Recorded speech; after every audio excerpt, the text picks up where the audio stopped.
Hello, hello, bienvenue sur le podcast Pro et Serein, où nous pensons que les techniques qui facilitent la vie pro et perso devraient être connues du plus grand nombre. Nous testons et validons pour vous ce qui, selon nous, marche le mieux, pour vous permettre de vivre votre vie selon vos propres termes. Cet épisode est le troisième et dernier de la série sur les questions fréquentes posées par rapport à la méthode GTD, Getting Things Done. Pour rappel, ce sont des enregistrements qu'on avait faits sur l'ancien podcast que nous avons donc repassé sur le podcast actuel. Les questions sont toujours tout à fait d'actualité et leurs réponses aussi. Je vous souhaite donc une bonne écoute. Et ma première question, ce serait par quelles étapes commencer pour implémenter GTD pour la première fois? D'accord, c'est pas la réponse la plus facile tout de suite, mais c'est bien. Je peux donner, on va en prendre une plus facile. Et ben voilà, c'est pas la question la plus facile, elle est là souvent. Je la reposerai un peu plus tard quand tu seras plus en forme. Ce que je propose, c'est de te poser une autre question peut-être un peu plus simple. Vas-y. La première, en fait, tout simplement. À ton avis, est-ce que ça sert vraiment à quelque chose de lire le livre ou est-ce qu'un résumé suffit? Je dirais que ça va dépendre des gens. Après, ce qui est bien dans le fait d'avoir le livre, c'est que ça sert de référence, si tu veux. Parce qu'il y a différents types de personnes. Il y a des gens qui peuvent tout à fait lire un bouquin, mettre en place ce qu'il y a dans le livre. D'autres personnes vont lire un bouquin, vont commencer à lire le livre et puis s'arrêter en cours parce que ça leur parle pas assez ou ça va pas assez à leur rythme. En fait, ce qui se passe, c'est qu'il y a, grosso modo, il y a, on va dire, deux différentes catégories de personnes quand on commence à s'intéresser à GTD, à la mise en place. Il y a des gens qui vont être très à l'aise avec tout ce qui est au niveau des actions. Tu vois, les choses qu'on fait au quotidien, les emails, c'est-à-dire qu'on peut leur dire facilement faites-moi la liste de tout ce que vous avez à faire là en ce moment en termes de coups de fil à passer, d'emails, de réunions à planifier, tu vois, donc des choses qui sont très concrètes, très quotidiennes, j'ai envie de dire. Et puis il y a d'autres personnes qui sont moins à l'aise avec ça parce que quelque part elles se sentent un peu contraintes et elles vont répondre plus facilement à des questions qui vont être davantage sur la perspective, c'est-à-dire quels sont vos rôles dans votre métier ou quels sont vos rôles dans la vie.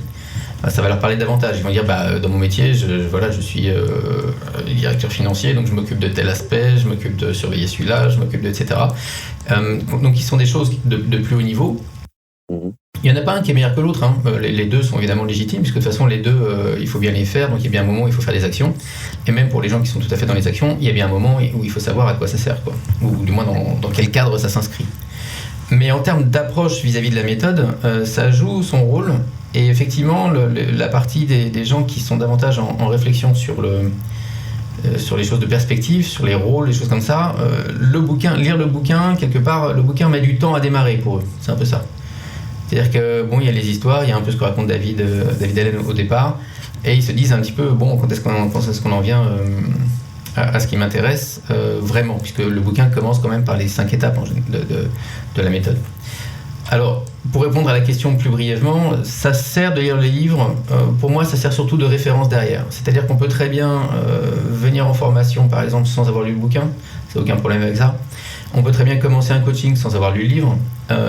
On peut très bien commencer avec des amis, en parlant avec des amis qui, eux, connaissent bien la méthode, et puis commencer à mettre des choses en place sans forcément avoir lu le livre. En entier, je veux dire avant. Après, c'est vrai que c'est une aide. Si on peut le faire, c'est d'autant mieux, parce que le livre, quand même, apporte une structure. Mais surtout, à mon avis, le bouquin est intéressant dans le fait où on peut y revenir. Toutes les personnes qui ont lu le livre toutes les personnes qui ont lu le livre et qui le relisent une seconde fois, ou une troisième, ou une quatrième, etc., disent toutes qu'elles voient des choses qu'elles n'avaient pas vues la première fois. Presque comme si c'était un nouveau bouquin. Quand tu dis un niveau plus élevé, est-ce que tu parles des horizons? Oui, ça revient à ça, effectivement. L'horizon plus élevé, ça va être le... Disons qu'il y a les gens qui fonctionnent à l'horizon 2, tu vois, des rôles, des responsabilités. Il y a des gens qui fonctionnent vraiment depuis ça, depuis les zones de responsabilité. Et puis il y a des gens qui fonctionnent davantage depuis les actions du quotidien. Voilà, c'est un peu les deux grandes catégories. On avait un podcast avec Geoffrey Ozou, un des podcasts sur entreprise et management, où Geoffrey montre typiquement comment lui fonctionne plutôt à partir justement, même au quotidien, des zones. Donc pour ma part, moi je prends déjà des notes, je fais des listes. Ce qui est rapide, je le fais tout de suite. Ce serait quoi la différence entre GTD et mon organisation actuelle qui fonctionne pas très bien? Alors, tu me tends la perche, mais j'ai envie de dire que la première différence, c'est que GTD fonctionne. Mais bon, plus sérieusement, c'est une question de système. Il y a beaucoup de gens qui font des choses qu'on retrouve dans GTD, Pour une raison très simple, c'est qu'en fait GTD est né de l'observation, c'est-à-dire que c'est pas du tout une théorie au départ. David Allen n'est pas du tout un théoricien au départ des choses, quelqu'un qui s'est mis sur un coin de table pour dire comment on pourrait faire pour bien travailler. C'est quelqu'un qui a observé comment les gens faisaient et qui a remarqué que quand on faisait les choses d'une certaine manière, ça fonctionnait mieux. Et ce qui s'est passé après, c'est qu'il a systématisé ce qui fonctionnait bien à toutes les situations similaires. Tu vois, on voit que dans une certaine situation, un comportement fonctionne bien, et ben on va aller chercher toutes les situations dans lesquelles on peut reproduire finalement ce comportement vertueux. Et donc ça finit par faire un système. Donc la différence principale qu'il y a entre la méthode en tant que telle, la méthode GTD en tant que telle, et puis ce que font la plupart des gens au quotidien, c'est ce côté systématique. C'est la première réponse que j'ai envie de faire. Le côté, c'est-à-dire qu'effectivement, faire des listes, alors après, il y a une manière de faire des listes. Les listes qu'on fait habituellement ne sont pas vraiment des to-do listes, c'est-à-dire que ce ne sont pas vraiment des listes à partir desquelles on peut travailler efficacement. C'est un bon début, mais il faut les travailler différemment. C'est ce qu'on appelle le balayage mental au départ, c'est-à-dire cette liste qu'on va faire qui va contenir un petit peu tout ce qu'on pense, enfin tout ce qu'on a à faire, tout ce qu'on a à l'esprit en ce moment. Il faut la travailler, il faut aller chercher sa prochaine action, il faut bien détailler cette prochaine action, il va falloir aller chercher à quel projet elle appartient, quel est le résultat qu'on souhaite atteindre à ce projet, etc. C'est-à-dire qu'il va falloir aller travailler cette liste-là pour la rendre vraiment utilisable, fonctionnelle, de manière rapide et efficace, et de manière à nous redonner aussi l'intuition et la capacité à improviser. Ce qu'on ne peut pas faire à partir des listes de départ. Donc ça serait une deuxième différence que je vois entre GTD, disons les listes que propose GTD, et puis les listes qu'on peut voir au quotidien chez les gens qui ne connaissent pas la méthode en fait. Ça serait les principales différences. Après évidemment l'histoire de faire rapidement ce qui peut se faire rapidement, ça c'est dans la méthode, en même temps dans la méthode GTD c'est un moment précis, c'est-à-dire qu'on ne dit pas forcément de faire tout le temps tout ce qui m'arrive de moins de 2 minutes, de le faire dès que ça m'arrive dessus. Cette règle des 2 minutes, au départ, elle est vraiment pour le moment où je vide mes boîtes de réception. C'est-à-dire que cette règle-là s'applique quand je suis en train de vider mes emails à 0 et quand je suis en train de vider ma bannette à 0. Elle n'est pas au départ censée s'appliquer pour n'importe quand, un truc m'arrive dessus, il faut moins de 2 minutes, je le fais tout de suite. Ça peut, mais au départ, c'est pas ça dans l'orthodoxie de la méthode, j'ai envie de dire. À propos des listes, donc ça veut dire que plus rien sera spontané jamais si je dois tout noter en fait. C'est l'impression que ça donne au départ, et c'est l'impression que j'ai eue moi-même quand j'ai commencé la méthode. Et finalement, on s'aperçoit au bout d'un moment que c'est tout le contraire. C'est-à-dire que c'est le fait de tout noter qui nous permet de retrouver la spontanéité. Donc c'est un peu comme du jazz, quoi. C'est un peu comme du jazz, exactement. C'est un exemple que je prends souvent. En jazz, on peut improviser. Le jazz, c'est la musique de l'improvisation. Et des fois, on a l'impression que les gens font un peu ce qu'ils veulent, qu'ils sont super libres, etc. Alors oui, il y a une liberté. Mais finalement, quand tu regardes bien, ils font pas ce qu'ils veulent tout le temps. C'est-à-dire que en jazz, on va dire le jazz le plus standard, tu as une grille d'accords. Et tu es censé respecter cette grille d'accords. C'est-à-dire que tu ne peux jouer certaines notes qu'à certains moments, et pas à d'autres. Et à d'autres moments, tu pourras jouer d'autres notes, mais pas forcément celles de l'accord d'avant, etc. Donc tu vois, tu as la grille d'accords à suivre. Ce qui fait que tu es très libre dans ce cadre-là. Même dans le plus free des jazz, il reste une chose toujours, c'est la pulsation. C'est-à-dire que le musicien qui ne joue pas en rythme, finalement, personne ne peut jouer avec lui, et lui-même ne peut pas jouer, ne peut même pas jouer avec lui-même, puisqu'il ne sait pas trop où il va. Tu vois. C'est-à-dire que la liberté, elle existe à partir du moment où il y a une structure. Donc c'est un exemple que j'ai déjà donné. Et la spontanéité, elle vient de ce cadre. Donc rapporté à GTD, cette spontanéité, elle vient du fait que, comme j'ai noté justement tout ce qui m'intéresse de faire, toutes les actions que j'ai à faire, tout ce que je sais devoir faire, quand quelque chose d'autre se présente, c'est beaucoup plus facile pour moi de comparer ce qui se présente à ce que je sais déjà, à ce que je connais déjà, parce que c'est sur mes listes. Tu vois, parce que si j'avais pas ça, si j'avais pas noté tout ça, j'aurais des choses en tête. C'est en gros ce qui est le plus fort présent à mon esprit, mais qui n'est pas forcément le plus important d'ailleurs. Et puis quand un imprévu se pointe ou la nouvelle opportunité se pointe, je vais juste la comparer avec ce que j'ai en tête et pas avec tout le reste, toutes les autres choses qui sont peut-être d'ailleurs plus importantes que cette chose que je me propose de faire qui est imprévue. Donc la vraie spontanéité, elle va vraiment être, et la vraie créativité, elle va être là, elle va être dans le cadre que je me suis donné. Je ne connais pas d'artistes qui arrivent à créer à partir de rien. Quand tu regardes les artistes, souvent, même quand il n'y a rien, il y a déjà un système. Il y a toujours quelque chose derrière. Quelle que soit la manière dont on s'apprête à faire une œuvre, l'artiste se donne des codes, parce que s'il ne donne aucun code, il ne sait pas du tout où il va, et finalement, il ne peut pas avancer. Alors moi, je vois autour de moi des gens qui arrivent très très bien à s'organiser tout seul et sans système. Moi, mon cerveau, apparemment, non. Est-ce que c'est une question d'intelligence ? Ça n'a rien à voir avec l'intelligence. Ça me fait penser à ce dessin qu'on voit, enfin cette photo d'ailleurs, qu'on voit parfois sur les réseaux sociaux, que tu as peut-être vu sur le bureau d'Albert Einstein, qui était apparemment, ou en tout cas paraît-il, quelqu'un de très désordonné dans ses affaires quotidiennes. Alors une première chose, c'est que je ne suis pas sûr qu'il était très désordonné dans ses raisonnements. Tu vois, quand il faisait un raisonnement mathématique, je ne pense pas que c'était quelqu'un de très désordonné. Après, je ne suis pas à même de les suivre, donc peut-être que oui, mais quelque part, je doute de ça. Je pense qu'il était sans doute peut-être moins intéressé à maintenir une certaine rigueur dans des choses qui ne l'intéressaient pas ou qui savaient être prises en charge. Pour revenir à cette photo, il y a une photo où on voit le bureau d'Albert Einstein, censément, couvert de tout un tas de trucs, etc., avec une légende, comme quoi il aurait dit la phrase, quelque chose du style « Si un bureau en désordre dénote un esprit brouillon, que dire d'un bureau vide ?» Forcément, c'est pas très flatteur. Or, pour moi, un cerveau, pardon, pas un cerveau pour le coup, mais un bureau sur lequel il n'y a que le nécessaire, disons, qui est dégagé, il est clair, il est net, il est dégagé, il n'est pas vide. Tu vois, mon bureau n'est pas vide. Mon bureau, quand je travaille, mon bureau, il y en a partout. Hein. Pour le coup, il n'y a aucun problème à en mettre dans tous les coins quand tu es en train de faire les choses. Tu vois, c'est comme un cuisinier en cuisine. Quand il fait sa cuisine, il n'est pas forcément super méticuleux sur tous les endroits où va aller se poser la sauce, etc. Sauf dans la présentation finale. Mais donc le bureau, quand tu travailles, peut tout à fait être en désordre. Par contre, c'est vrai qu'on aime bien que ça soit quand même plutôt net, on va dire.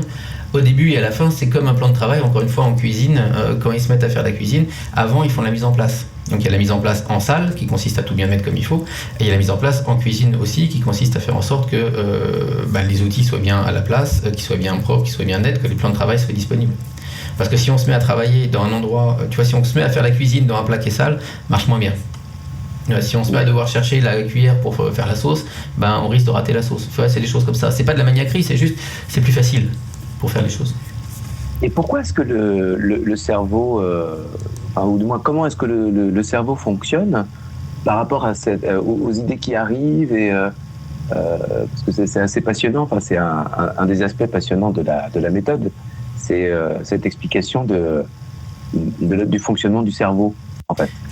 Oui, alors ça demande, donc là je mets pour nos éditeurs, je mets un gros warning, je ne suis pas du tout spécialiste en psychologie cognitive, je me suis intéressé évidemment à ça par rapport à la méthode qui ouvre des pistes. Disons que ce que fait la méthode, évidemment, c'est, comme c'était que de l'observation au départ, il se trouve maintenant que certaines études corroborent le fonctionnement de la méthode. Parce que il semblerait que le cerveau fonctionne comme ça, effectivement. Il y a la phrase mantra de la méthode depuis quelque temps qui est le cerveau est fait pour avoir des idées, pas pour les retenir.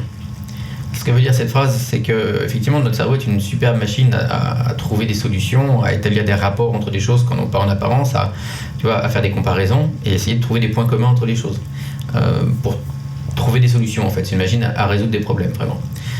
Donc il est excellent pour ça. C'est grâce à ce cerveau-là qu'on est arrivé là où on en est aujourd'hui. Bon, alors, les bons côtés et puis les mauvais côtés aussi, mais voilà, la créativité vient de là. Par contre, le cerveau, il est nul pour nous rappeler la meilleure chose à faire au meilleur moment. Parce qu'il est juste pas conçu pour ça. C'est-à-dire que je pense que ça t'est déjà arrivé d'être dans une petite situation, t'es en réunion ou t'es rassemblé avec des amis, puis tout d'un coup, boum, tu penses à autre chose qui a juste rien à voir et qui à la limite te sort de la discussion dans laquelle tu es. Ça peut arriver surtout en réunion, oui. Voilà, surtout la réunion, et surtout si la réunion commence à, disons, perdre de son intérêt pour moi. Je suis en réunion et tout d'un coup je pense qu'il faut que je change les pneus de la voiture. Pourquoi j'y pense maintenant? Je veux dire, ça n'a aucun sens, je ne vais pas me mettre à changer les pneus de la voiture maintenant, donc à quoi ça sert que mon cerveau me le rappelle maintenant?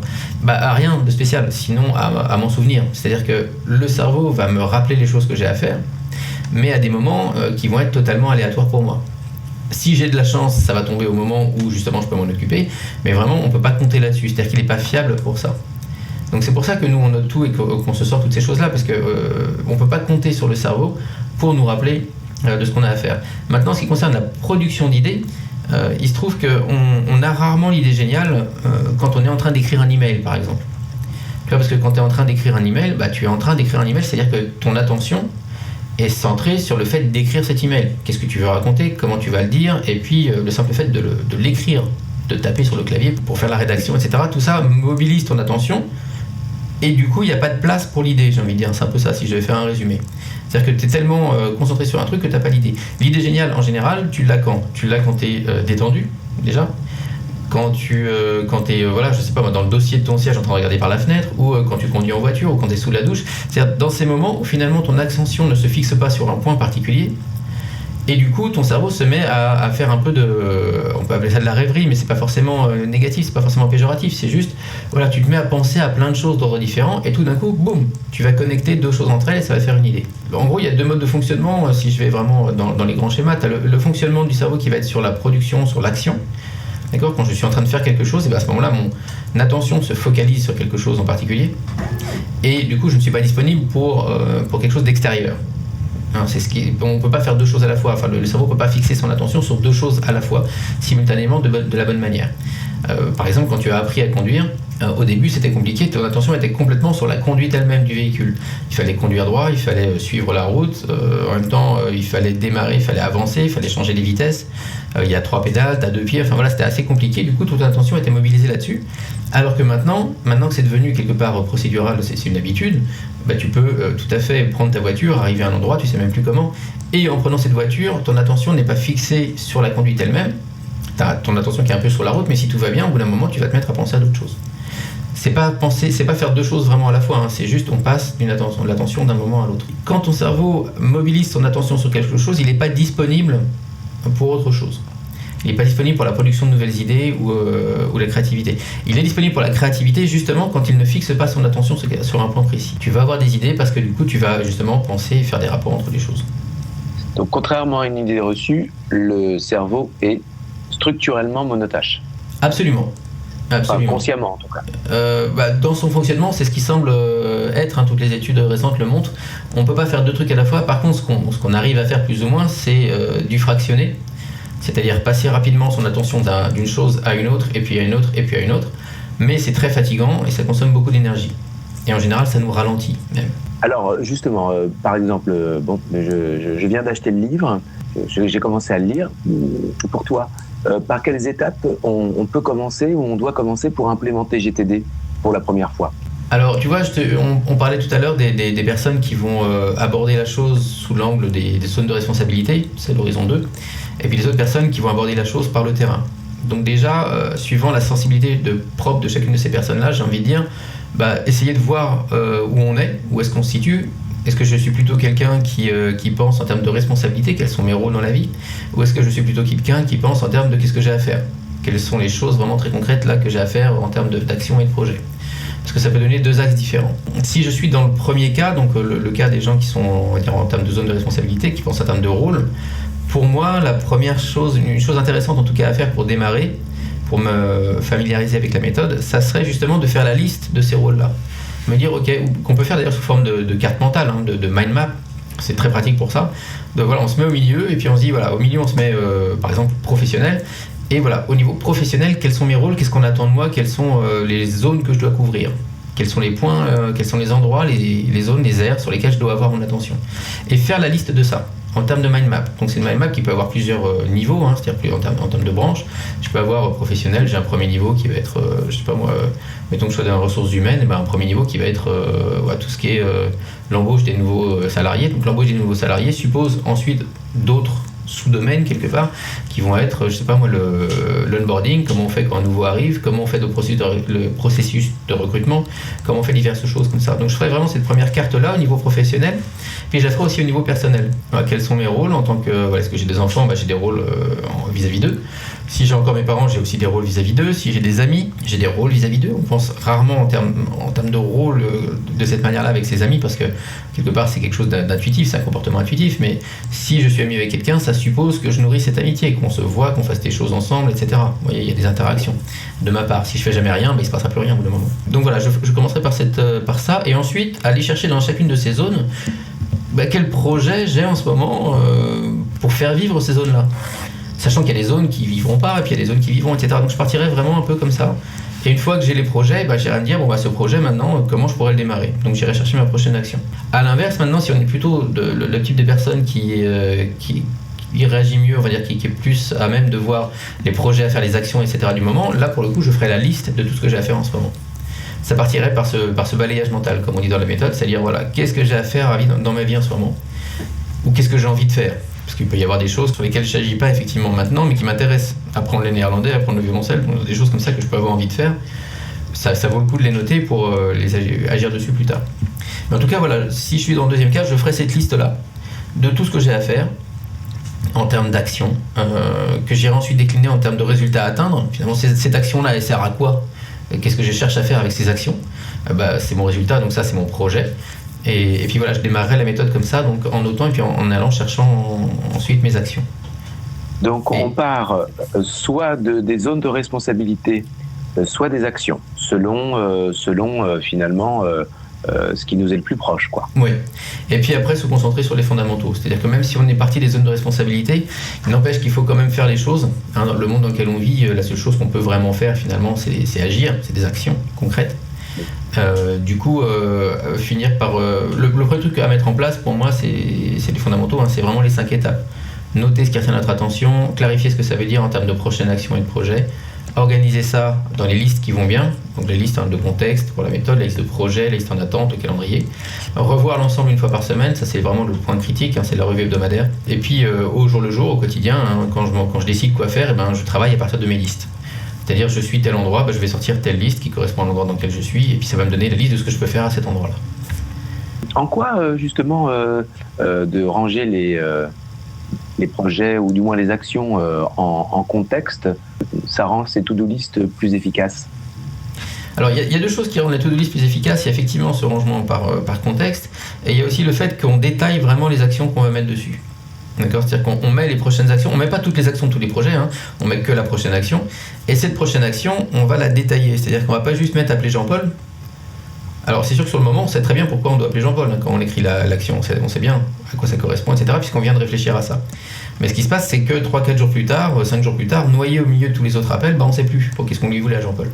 Donc l'idée, c'est vraiment de se dire, de vraiment détailler davantage, appeler Jean-Paul pour lui dire ça. Ça paraît bizarre sur le moment, mais vraiment, c'est quelque chose qui apporte beaucoup de clarté après, quand on se met à choisir les actions quelques temps plus tard. Donc, appeler Jean-Paul pour lui dire ça, son projet machin, ça marche très bien.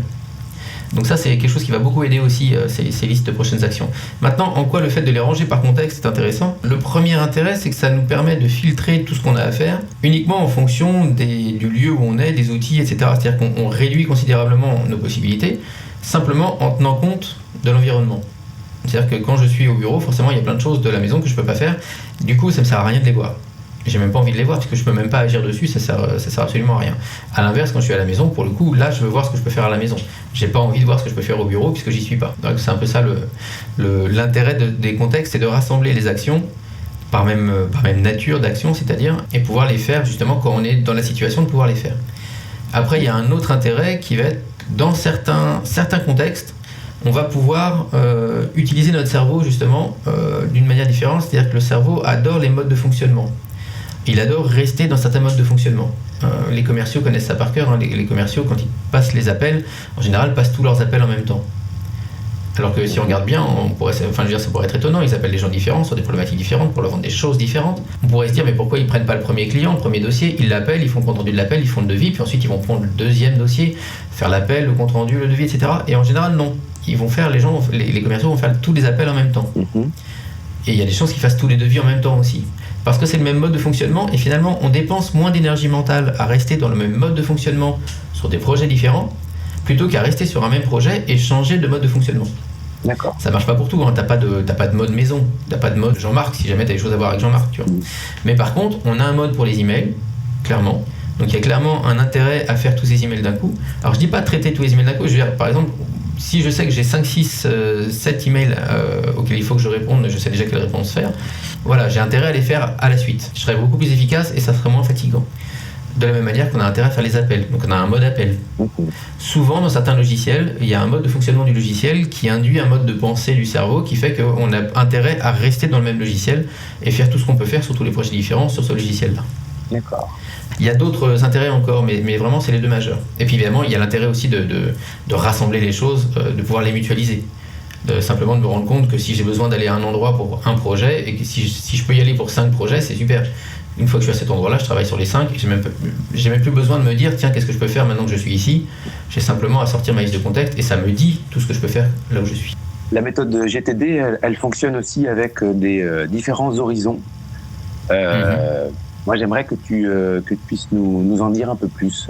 Quels sont ces horizons, à quoi ça sert, et puis de les décrire finalement. Je crois qu'il y en a 5. Il y en a 5, en fait il y en a 6 en tout si tu comptes le premier qu'on appelle le terrain. C'est les actions de ce que tu as à faire vraiment au quotidien en termes d'email à écrire, de rendez-vous à assister, de personnes à voir, etc. C'est toutes les actions concrètes, physiques, visibles que tu fais au jour le jour. C'est là où, c'est notamment ça que tu vas ranger par liste de contexte, tu vois. C'est ce qui va se trouver aussi sur ta liste en attente, sur le calendrier. Voilà, c'est essentiellement ça. D'accord. L'horizon du dessus, c'est les projets.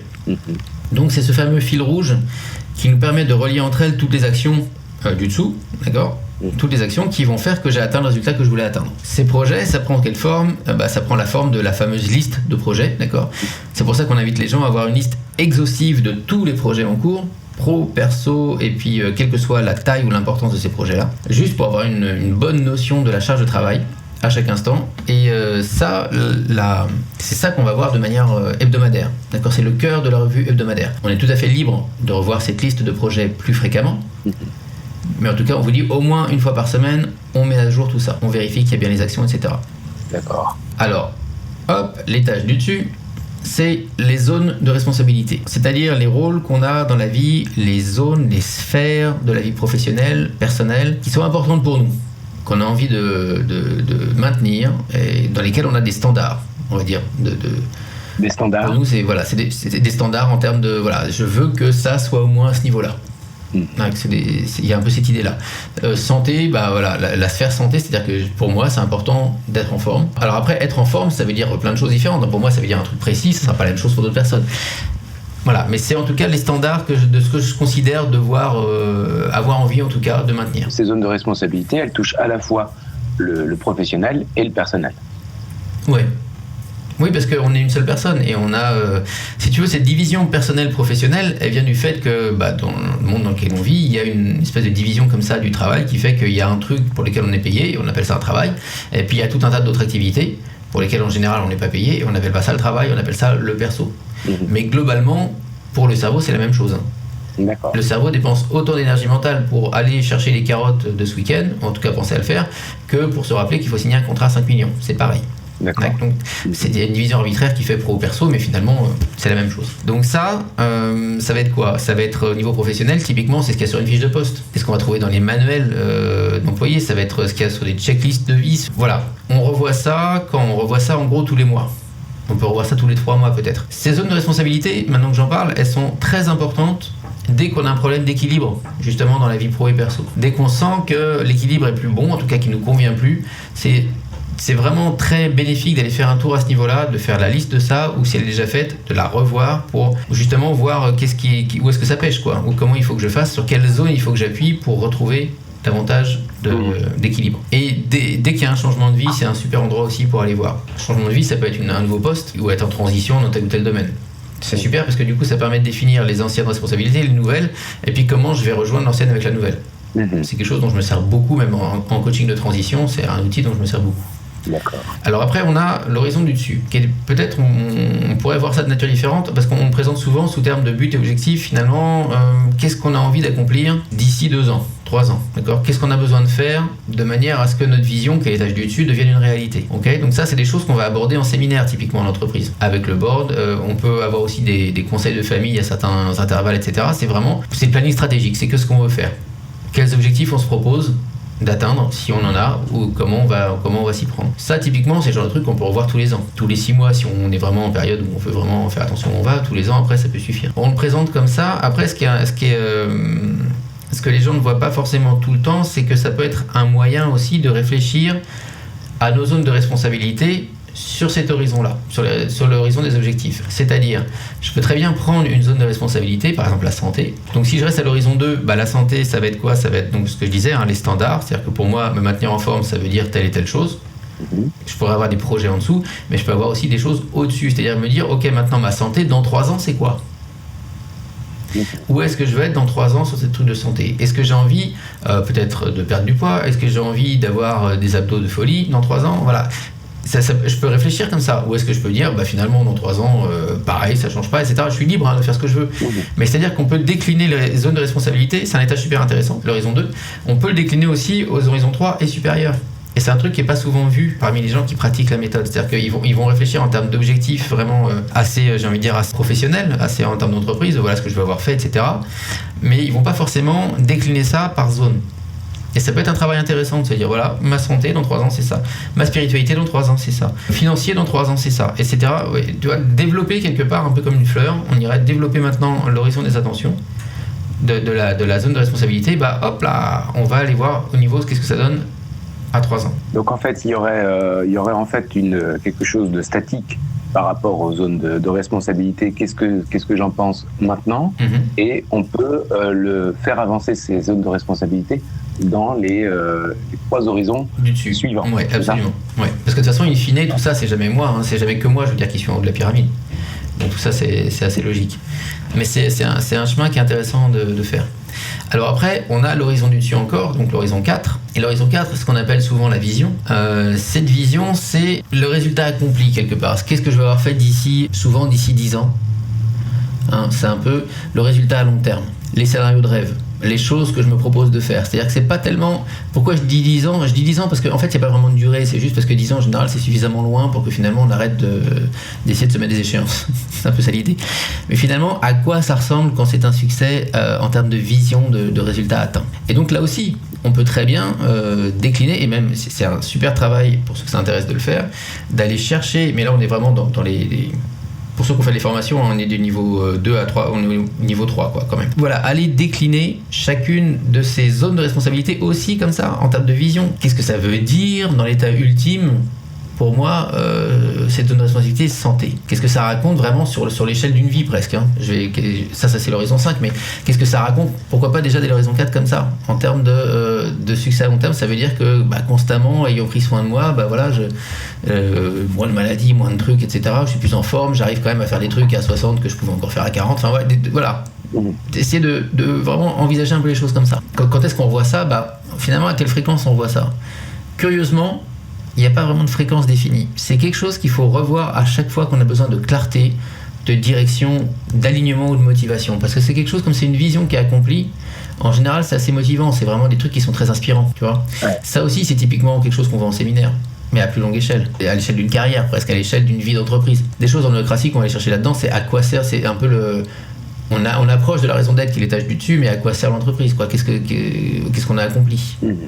Et donc l'horizon du dessus, pour le coup, là on est vraiment là-dessus. La raison d'être et les principes, l'intention ultime, les standards de succès. Pourquoi est-ce qu'on fait ça? Pourquoi on est sur Terre? Dans quelle étagère, etc. C'est un peu ça. On est dans quelque chose d'assez métaphysique, quoi. Oui, alors après ça reste très réel, hein, parce que ça reste nos vies. Mais tu vois, on n'est pas dans l'interprétation. Ça reste, on est dans la projection idéale de ce qu'on aimerait être. C'est vrai que ça va commencer à rejoindre la métaphysique un peu. Tout le monde n'est pas obligé d'aller par là. On peut très bien juste en rester à raison d'être, principe, qui je suis, qu'est-ce que j'ai envie d'être en termes de standards, est-ce que j'ai envie de développer mes qualités d'intégrité, par exemple, est-ce que j'ai envie d'intégrité, c'est quelque chose d'important pour moi, et comment je le décline derrière. Tu vois, à quel point j'ai envie d'être intègre, à quel point je peux être cool là-dessus et pas là-dessus, etc. Ça peut être des choses comme ça. L'intention ultime, qui je suis, quoi. Donc voilà. Et ça, encore une fois, c'est pareil, hein. Tu peux décliner aussi ces zones de responsabilité là-dedans, là. Alors, à la fois, je vois bien, enfin pour ma part en tout cas, voilà les questions que je pourrais me poser, ou peut-être même les outils ou les jeux ou que je pourrais faire pour savoir quels sont mes buts ou quelle est finalement ma vision. Pour la raison d'être, ça me paraît... quelles questions on se pose pour la raison d'être ou pour toutes ces qualités ou à ce degré d'horizon? Tu sais, c'est la question que tu vas trouver dans pas mal de programmes de développement personnel, hein, c'est qui je suis, quoi. C'est un peu ça. Qui suis-je? Pourquoi je suis sur Terre? Pourquoi je suis là? Pourquoi j'existe? Ça peut être, tu vois, ça peut être aussi fondamental que ça peut être des questions comme ça. Encore une fois, je veux pas faire peur aux gens, c'est-à-dire qu'il y a aucune obligation de se poser ces questions-là si on n'a pas envie. Il y a plein de gens qui n'ont pas envie et c'est très bien comme ça. Mais si vous avez envie, c'est à cet âge-là que ça va se passer. Voilà. Parce qu'au fond, on peut se dire, je suis là parce que je suis là et puis j'ai envie d'en profiter. Oui, bien sûr, c'est tout à fait légitime. Il y a vraiment aucune obligation d'aller plus ou moins là-haut dans tous les horizons. C'est ça aussi qui est bien dans la méthode. Mais c'est vrai que le modèle est cohérent et si on a envie d'y aller, si on a envie de se poser ces questions-là, on peut les envisager de cette manière-là. Pourquoi c'est intéressant en fait? Pourquoi c'est intéressant d'avoir ça aussi dans le GTD? C'est parce que après, ça va nous permettre de relier ça, tu vois bien, avec les actions du quotidien. C'est-à-dire qu'après, on peut redescendre tout en bas jusqu'au bas de la pyramide. C'est-à-dire, ok, j'ai décidé finalement que ces standards-là, c'est des choses que je voulais maintenir, je suis cette personne, en tout cas pour le moment je suis ça, c'est ce que j'ai trouvé, ça va changer, ça va évoluer, c'est tout le principe du travail, mais étant cette personne et ayant ces valeurs que je décide d'incarner quelque part, eh ben j'ai envie que ça se voit dans mes actions. Et donc si j'ai décidé que l'intégrité c'était quelque chose de fort pour moi, eh ben je vais essayer vraiment d'être intègre dans mes actions, aussi, tout en bas. D'accord. Et donc, en fait, ça donne du sens à nos actions quotidiennes. Absolument. Des fois, on pourrait avoir le sentiment qu'elles en manquent un peu. Quoi. Absolument, ouais. Donc ça, c'est un peu le test du pourquoi qu'on fait. Pas mal de coachs et de psy qui connaissent ça. Oui, la question des 9 pourquoi. Voilà, les 5, les 9, ça dépend des écoles, mais en gros, c'est ça. Ouais. Donc, on pourrait interroger, par exemple, chaque zone de responsabilité avec 9 pourquoi. Pourquoi la santé c'est important, pourquoi. Ouais, et à chaque pourquoi, en fait, tu risques de monter d'un étage, souvent. Ça sera pas au même niveau. Voilà. Et souvent, les pourquoi vont t'amener assez vite, finalement, à l'horizon 5. Tu vois, l'horizon 4, c'est... Quelque part, l'horizon 4, c'est l'horizon 5 réalisé, j'ai envie de dire. Tu vois, je te l'ai présenté de bas en haut, mais si tu descends maintenant la pyramide, c'est un peu ça. Hein. L'horizon 5, c'est qui je veux être, et la vision, c'est voilà à quoi ça ressemble, ce que je veux être.